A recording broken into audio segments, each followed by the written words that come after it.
someone who had a 45-minute each way commute for 11 years. I was rector of Pulaski until this past summer. And now I teach at actually your neighborhood school, H.W. Smith. So it's a lovely change. Now, so I've known for a couple weeks I was going to be with you this day, the first Sunday of Lent. So I was able to do a little bit of a research trip, on your behalf. We, over February break from school, we went to visit my brother and sister-in-law in California. And while we were there, we went out to Joshua Tree National Park, which is a couple hours from where they live in Los Angeles, in sort of central Southern California in the desert. So, I think we should be able to build that trip as sort of business expenses, because it was really research for this day, when I will be talking to you about wilderness. So, if you haven't, as I had never been, or really heard of Joshua Tree, it's an enormous park. California is this huge state and most of it is empty. These big groups of people in the big cities. But as far as you can see in this national park, there's nothing. Like many national parks, it's a huge expanse, bigger than Rhode Island, with one road that goes on one path through it, and all the rest of it is only accessible if you suit yourself up and hike it. Here and there, near interesting features, there's parking areas. You can stop your car and get out and hike around for an hour or two and see something really beautiful, and then go back to your car. But out beyond, as far as you can walk in that hour, there's just more space, more space. It's not like, the TV cartoon desert with the flowing sands. It's wilderness, I would say. It's mostly rock, this sort of warm-colored beige rock.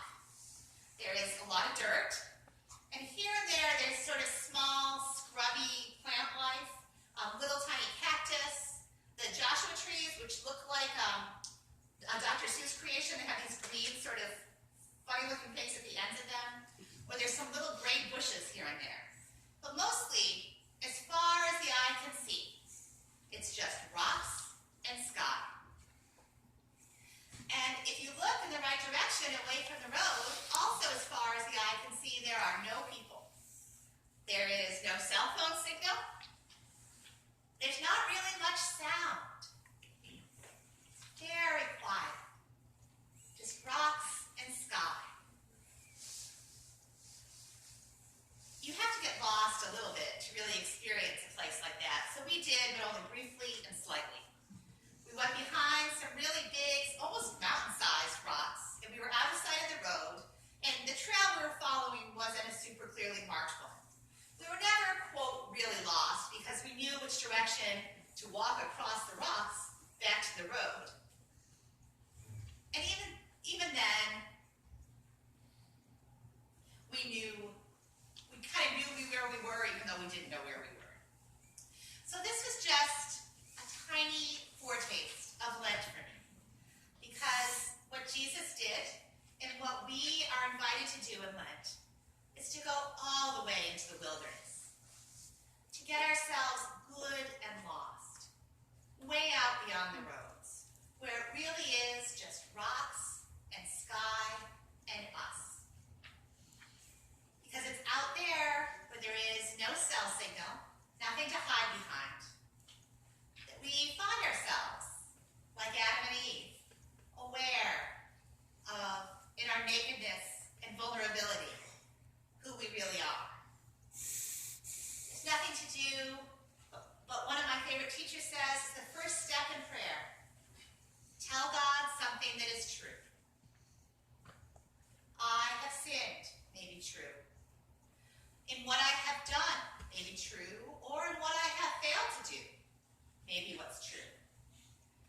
I have not loved with my whole heart, might be true. Scholars say that Jesus' temptation had three parts we all knew about.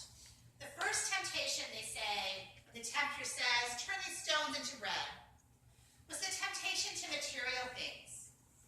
The temptation to believe that getting something, anything,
things so much they're getting in the way of our love of God and neighbor. To see if it's true that we believe and trust that we are God's beloveds, that nothing can separate us from God's love.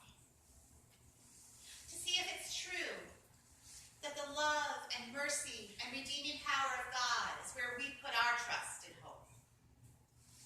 Out there, where there's nothing but rocks and sky, out there in the wilderness of Lent, there is a wonderful invitation to let go of everything we don't need, to drop the material things that are filling our arms, pulling in our attention, to fast from buying in to who anyone else thinks we are or tells us we should be, to clear our visions, our minds, of anything that will distract us from God.